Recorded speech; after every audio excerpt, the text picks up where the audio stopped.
Right, so now we're going to talk about your why. Why do you do this, you know?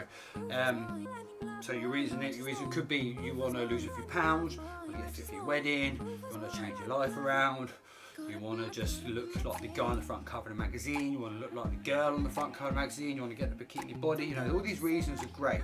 But the thing is, when you start thinking of something gets difficult, you're then people start to fall off and they start to struggle because they lose that motivation. You know, you can look at a motivational meme on Instagram, you can look at some motivational quote, and that might get you inspired for 5 minutes, but what is actually your why?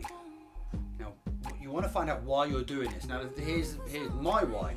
When I first started, you know, I basically had a choice. It was either carry on being a drug addict and essentially not be here anymore, or focus on fitness, focus on health, and change my life around. That was my why. And I always remember saying so. People used to say to me, why are you in the gym 6 days a week? Why are you doing all this food prep? Why are you not drinking tonight with the boys? Why are you in the gym on a Sunday morning? Why are you going out for a run tonight? And you know, my answer was always the same. It's better than being a drug addict. And that was simply my why. And that kept me pushing. And then my why actually then shifted. Well, as soon as the day my son was born, my why shifted, and the reason that shifted because all I could ever think about was being someone that he looked up to, and being someone he was proud of, and I wanted him to turn and say one day, you know, that's my daddy, you know, that's my dad there. Look what he achieved, you know. Look how hard he worked, and I'm not talking about like having a six-pack, and anyone can have a fucking six-pack. I'm talking about work. Hard work. I want him to look at me and be like, you know what, my dad works hard, I'm going to work hard. And it's very inspiring now when we might wake up in the morning, I get changed and he'll be like, Daddy, are you going to the gym? I'll be, yeah, I am, you know, because he knows I'm going out to work hard. And he knows that we work hard. Now, so you need to find your why. Now, dig deep. Everyone's got a why. Why do you do this? If you want to turn your life around, that's what you need to focus on, because you don't want to be in the place you're being. But one thing I want you to remember, and I've spoken about this before you can make this decision, you need to be happy in yourself and accept yourself.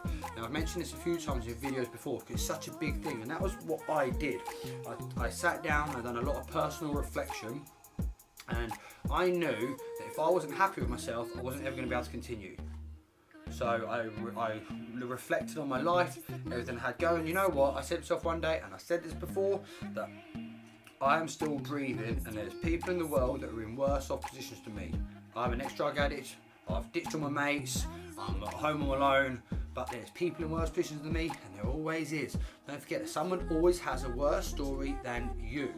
You are not the only person in the world that struggles. Always remember that, you know, and always think about that and find your why. And we always say this, and it's a little thing for my fiance, your why should make you cry, because it's so powerful. And once you find that power, and once you find that, that is going to be stronger than any motivational meme that you might see on social media, any motivational quote you're going to read in a book or see printed on people's walls or any kind of crap like that. You know, they're great for that 5 minutes, but they ain't going to make you cry.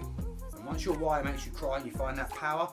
So again, a little bit of homework here. The reason why I keep asking people to go back and do this is because focusing on your mindset isn't something you can just think, oh, you know what, I'm going to do it, and then you got to carrying on. You've actually got to make the right steps to do that. So making the right steps towards that now is when you sit back and reflect on everything you have. Look around you. You're in a house. You know, it might be rented. It might be mortgaged. You don't know. It might be somebody else. It might be your mum and dad's. But you're in a house. Again, there's people in the world that haven't got homes, that are homeless. You know, you've got food in your fridge, you've got food in the freezer. You might not have much money because you're struggling, but you're still going out working, or you're still getting money and you're still breathing, you've still got air in your lungs. You know, that is more than what some people have. So don't ever forget that, all right? Once you've reflected, write down things that you're grateful of. So I want you to be happy in yourselves, and then look at yourselves in the mirror and tell yourselves good things about yourself. And then you find your why. And then when you dig deep, you find your why. That is going to push you every single day. And that's still what pushing me to this day, because I found 2 whys. And I use those all the time inside here. Whenever I'm having a down day, just think about this. Focus on what I want to achieve and my why. And that keeps me going every day. And that's what you guys need to do.